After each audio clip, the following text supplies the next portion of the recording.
Praise the lord. ఈరోజు పరిశుద్ధ గ్రంథం ద్వారా దేవుడు నీతో మాట్లాడుతున్నాడు. మత్తయి సువార్తలో చూసినట్లయితే 28వ అధ్యాయము 20వ వచనంలో సదాకాలం మీతో కూడా ఉన్నాను.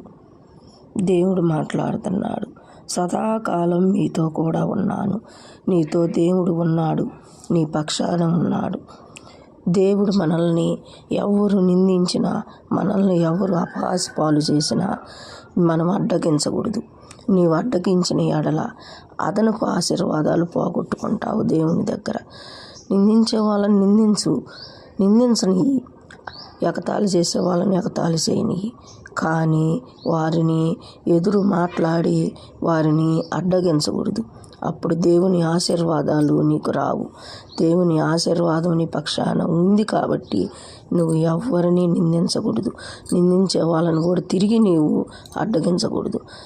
సైలెంట్గా ఉన్నప్పుడు దేవుడు నీ పక్షాన ఉంటాడు, నీ కార్యములు జరిగిస్తాడు.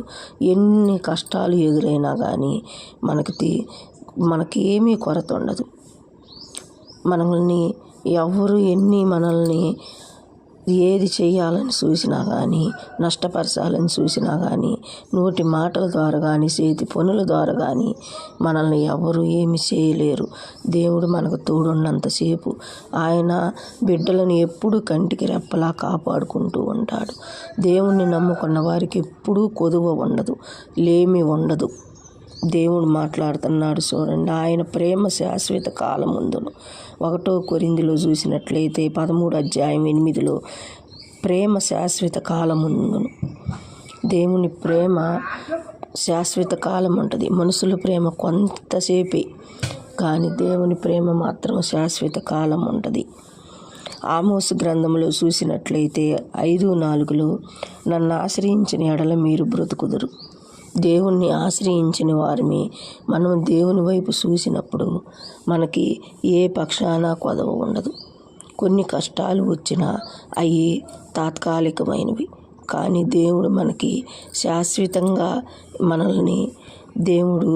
మనకి అధికముగా మనకి ఆశీర్వాదాలు ఫలింపజేసి మనకి ఏ కొదువ లేకుండా మన బిడ్డల పట్ల, మన కుటుంబం పట్ల దేవుడు మనల్ని పడిపోకుండా మన పునాదులు గట్టిగా ఉంచి రాతి స్తంభం వలె ఉంచుతాడు ఆయన. 2వ దిన వృత్తాంతాల్లో చూసినట్లయితే మీ కార్యం సఫలమగును. ఈరోజు దేవుడు నీతో మాట్లాడుతున్నాడు. నీ కార్యం అవుతుంది, అయ్యే టైం దగ్గర పడింది. కానీ ఈ టైంలో నువ్వు దేవునికి ఇంకా దగ్గరయ్యి దేవుణ్ణి నువ్వు మొరపెట్టుకో, ప్రార్థన చేయి, అడుగు. దేవుణ్ణి చేతులు సాపి, తండ్రి నీవే దిక్కయ్యా, నిన్ను మించంగా నాకెవరూ లేరయ్యా, నేను ఎవరిని ఆశ్రయించినా ఉపయోగం లేదయ్యా, నేను నీ వైపే చూసినాను, నీ బిడ్డగా నన్ను నువ్వు ఏర్పరుచుకున్నావు కాబట్టి తండ్రి నిన్ను వదలకుండా ఉండే నాకు భాగ్యం దయచేయ్యా, నిన్నెప్పటికీ వదిలిపెట్టనయ్యా. కానీ అది నా వల్ల అయితే సాధ్యం కాదయ్యా, అది నీ వల్లే సాధ్యపడుద్ది. నీవే నన్ను తండ్రి తప్పిపోకుండా కాపాడుకో ప్రభు అని చేతులు సాపి ఆపు. ఈరోజు నీ కార్యం సఫలమయ్యే టైం దగ్గర పడింది. పట్టుదల యందు ప్రార్థన కలిగి ఉండాలి, ప్రార్థన యందు పట్టుదల కలిగి ఉండాలి.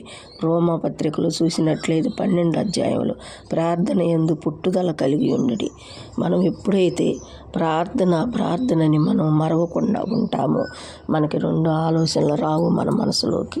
మనం ఎప్పుడూ దేవుని వైపే చూస్తుంటాము.